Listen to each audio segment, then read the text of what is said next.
Good morning 8th class students. Okay, we have completed सर्वनाम chapter. हमने सर्वनाम chapter अपना पार्ट जो है वो कंप्लीट कर लिया है. सारा मैंने आपको डेफिनेशंस भी करवा दी हैं जो भी थी चैप्टर के अंदर, और उसके जो भेद थे, उपभेद थे, उनकी भी डेफिनेशंस के साथ मैंने सारा आपको अंडरस्टैंड करवा चुकी हूँ. अब बात ये है कि अगर बेटा आप तक वीडियो पहुंचने में लेट हुआ है तो वो due to phone settings. Actually phone की आज मैंने सारी मार्केट जाके सेटिंग्स करवाई हैं. इसमें कुछ सॉफ्टवेयर्स जो थे वो डाउनलोड करवाने पड़े मुझे, क्योंकि जब मैं यूट्यूब पे वीडियोस आपके लिए अपलोड कर रही थी बच्चे, तो वो नहीं हो पा रही थी. तो वो सारी सेटिंग्स करवाने के बाद आज मैं फिर वीडियोस बना रही हूँ आपके लिए. अगर वो वीडियोस आप तक लेट पहुँचे हैं तो प्लीज़ उनको ज़रूर देखिएगा. अगर आपको चैप्टर समझना है, ठीक है, तभी समझ आएगा बेटा जब आप प्रीवियस वीडियोस देखेंगे. सारे वीडियोस मैंने सेंड किए हैं, आप ओपन करके उनको देख सकते हैं. ठीक है, ओके. सो आज हम करेंगे निम्नलिखित प्रश्नों के उत्तर दीजिए. सर्वनाम चैप्टर हम कर रहे हैं, उसका फर्स्ट क्वेश्चन है सर्वनाम की परिभाषा लिखिए बच्चे. ठीक है, तो अब देखिए सिंपल है, आओ दोहराई पे आप जाएंगे. ये देखिए, संज्ञा के स्थान पर प्रयुक्त होने वाले शब्द सर्वनाम कहलाते हैं. सिंपल कि जैसे एक ऐसे लिखना है, हमने राहुल के ऊपर एक ऐसे लिखना है कि राहुल कैसा, उसके ऊपर मतलब लिखना है उसका सारा कि राहुल राहुल जो है वो एक डॉक्टर है.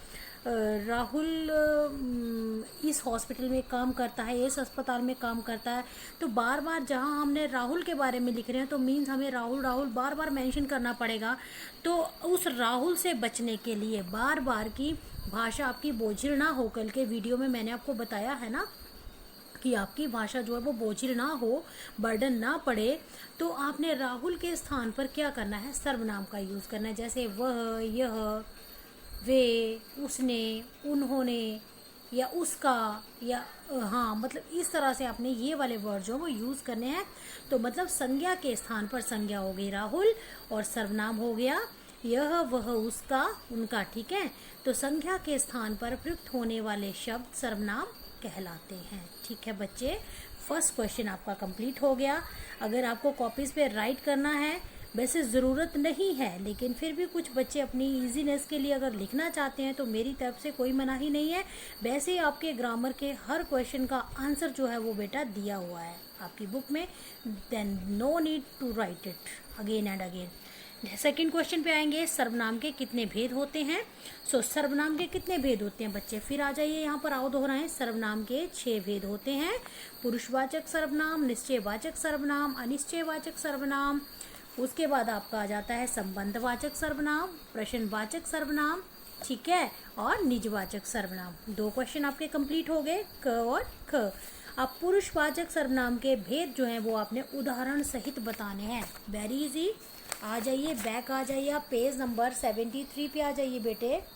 ठीक है, अब ये है आपका पुरुषवाचक सर्वनाम, इसके आपने भेद बताने हैं. देखिए, तो फर्स्ट आ गया आपका उत्तम पुरुषवाचक सर्वनाम. अब इसका एग्जाम्पल देना है तो यहाँ से आप उठा के एक एग्जाम्पल दे सकते हैं. मैं, मेरा घर बहुत बड़ा है, या कल हमारा मैच है.